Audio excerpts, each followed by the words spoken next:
और एक बड़ी खबर आपको बता दें, आपकी अदालत देखने के बाद पीएम मोदी ने लिखा है कि बीजेपी उम्मीदवार माधवी लता को लेकर पीएम मोदी का ट्वीट सामने आया है। आपकी अदालत का शो आप जरूर देखिएगा, यह प्रधानमंत्री मोदी की ओर से कहा गया है। और बस कुछ ही देर बाद आपकी अदालत का शो शुरू होने वाला है, लेकिन आपको बता दें कि विशेष मेहमान इसमें आज हैदराबाद से बीजेपी उम्मीदवार माधवी लता है। उनका जो शो कल रात को टेलीकास्ट हुआ था उसे प्रधानमंत्री मोदी ने देखा और उसके बाद प्रधानमंत्री मोदी ने लिखा है कि बीजेपी उम्मीदवार माधवी लता को लेकर जो शो है वो आप जरूर देखिए। और यही मैं आपको ट्वीट दिखा रहा हूं। माधवी लता जी, योर आपकी अदालत एपिसोड इज एक्सेप्शनल, यानी कि बेहतरीन रहा आपका ये show. You have made very solid points, आपने बहुत ही अहम मुद्दों को उठाया है और also done so with logic and passion. तो प्रधानमंत्री मोदी की ओर से आज रात 10 बजे अपील की गई है लोगों से कि वो आपकी अदालत का शो देखे, जिसे रजत सर ने कल किया था। और इस शो में उनके मेहमान थी माधवी लता, जो हैदराबाद से बीजेपी की कैंडिडेट हैं और असदुद्दीन ओवैसी के खिलाफ चुनावी मैदान में बीजेपी ने उन्हें उतारा है। और ये शो बहुत ही पसंद किया गया है और प्रधानमंत्री मोदी ने भी खुद इस शो की तारीफ की है।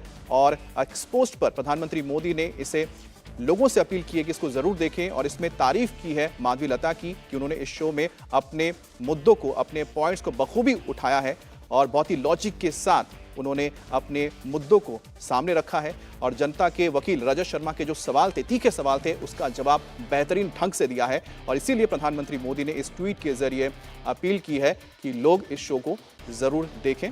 और इस शो की एक झलक हम आपको दिखाते हैं।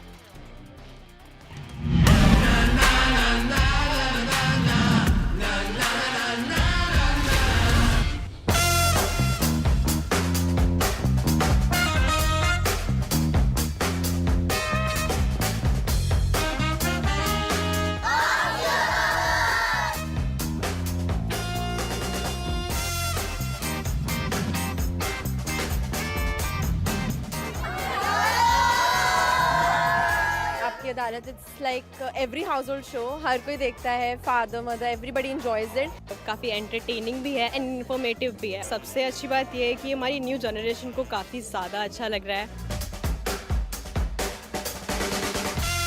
जनता के नॉर्मल क्वेश्चन होते हैं, आपकी अदालत के थ्रू वो लोगों तक पहुंच जाते हैं। उनको ना डर नहीं लगता किसी से, निडर होकर सारी बातें अपनी रखते हैं। उनके क्वेश्चन पूछने का अंदाज बहुत अच्छा है।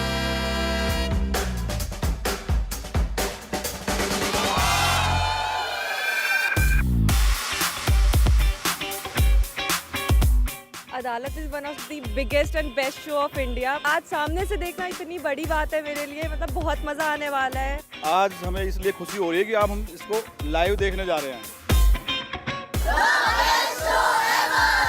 आश्चर्य में जुड़ गए देवेंद्र, मुझे लगता है कि ये शो हम सब ने देखा था और सबको बहुत मजा आया था। और इसी बात को प्रधानमंत्री मोदी ने भी ट्वीट किया। ये अपने आप में एक, मुझे लगता है कि बहुत बड़ी बात है।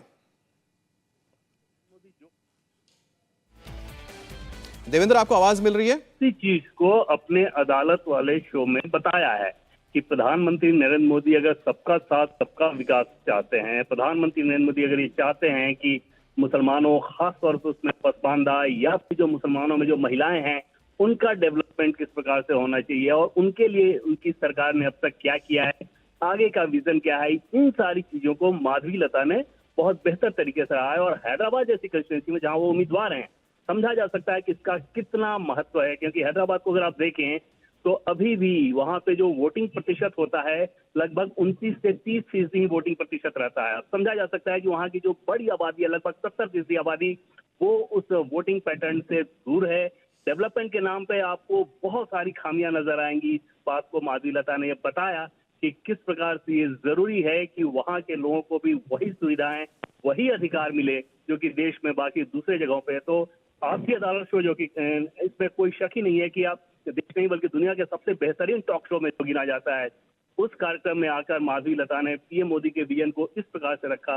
पीएम ने उसी बात को कहा है कि हर व्यक्ति को देखना चाहिए कि कितने लॉजिकल तरीके से माधवी लता ने अपनी बात रखी है। और ये बीजेपी नेताओं के लिए न सिर्फ बल्कि देश में हर व्यक्ति के लिए जरूरी है क्योंकि ये समझें कि हाँ, डेवलपमेंट का मतलब क्या है, सबका साथ सबका विकास का मतलब क्या है, पीएम मोदी के विजन का मतलब क्या है। और साथ ही देवेंद्र, एक और जो अहम मुद्दा उन्होंने उठाया था वो था कि किस तरह से मुस्लिम महिलाओं का और खासतौर पर जो युवा लड़की का उन्होंने जिक्र किया था, जिसे अरब देश में ले जाया जाता है, एक के बाद एक उसकी शादी होती है, उसका जो दर्द है जिस तरह से दुनिया के सामने रखा, मुझे लगता है कि वो भी अपने आप एक बहुत अनछुआ पहलू था जो दुनिया के सामने आया।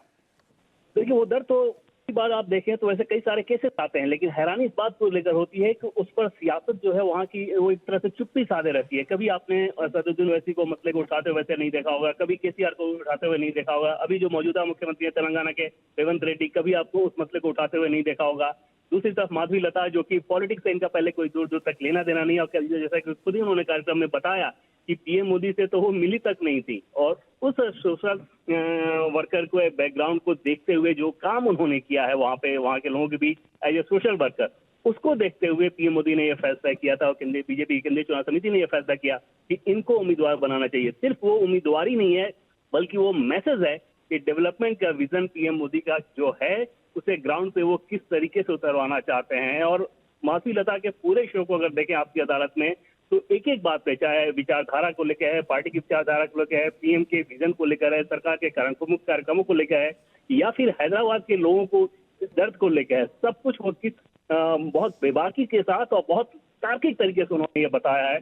समझा जा सकता है कि कितना खास संदेश है उनका, जब प्रधानमंत्री नरेंद्र मोदी ने खुद उस चीज को एक्नॉलेज किया है। और ये एक्नॉलेजमेंट इसलिए भी है देवेंद्र, जब आपकी अदालत का ये पूरा एपिसोड हमने देखा तो माधवी लता का जो व्यक्तित्व है, जो उनकी विचारधारा है, चाहे उनका मंत्रोच्चारण करना हो या फिर बड़े ही लॉजिकली और बड़े आर्टिकुलेट तरीके से ये बताना हो कि क्यों अभी तक असदुद्दीन ओवैसी वहां से जीतते आए हैं। उन्होंने ये तक कहा कि कितने लाख बोगस वोट अब तक असदुद्दीन ओवैसी को वोट करते आए हैं, बड़े डिटेल में पूरे पेपर्स के साथ उन्होंने रखा। ये आरोप तो लगते रहे हैं, लेकिन आप दूसरी चीज एक भी देखिए कि जिस प्रकार से हिंदुत्व की, सनातन की विचारधारा का पक्ष वो रख रही थी, उसी हिसाब से कुरान का मतलब भी समझा रही थी, कुरान की बातों को भी उद्धृत कर रही थी। और जिस प्रकार से महिलाओं के दर्द को बयां कर रही थी, तो उसमें जैसा कि उन्होंने उदाहरण लेके बताया कि अगर उज्ज्वला स्कीम पीएम मोदी लेकर आए तो उसमें सिलेंडर पे ये नहीं लिखा हुआ है कि वो हिंदू महिला के लिए है या मुस्लिम महिला के लिए है।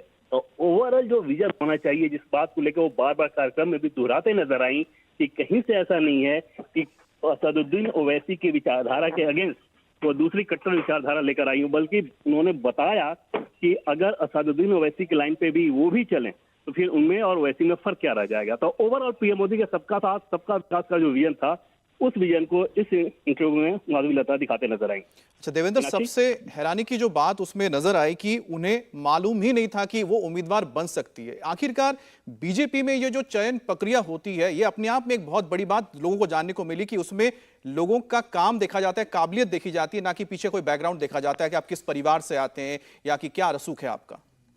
या बिल्कुल, और ऐसा एक उदाहरण नहीं है। आप देवेंद्र झाझड़िया कहीं देख लें, चूरू में जो उदाहरण लिया गया, उनको क्या पता था कि हमको चुनाव का टिकट दे दिया जाएगा। माधवी लता, जो भी अलग अलग सेक्टर के नामचीन लोग हैं, अगर उस सेक्टर में आपने अच्छा काम किया है तो ये जरूरी नहीं है पीएम मोदी के दौर में कि आपकी पॉलिटिकल लॉबिंग हो तो आपको टिकट दिया जाएगा, बल्कि अगर आपका काम नोटिसेबल है तो उस काम को नोटिस किया जाएगा और शीर्ष स्तर पर नोटिस किया जाएगा और वहां से आपको वो टिकट दिया जाएगा।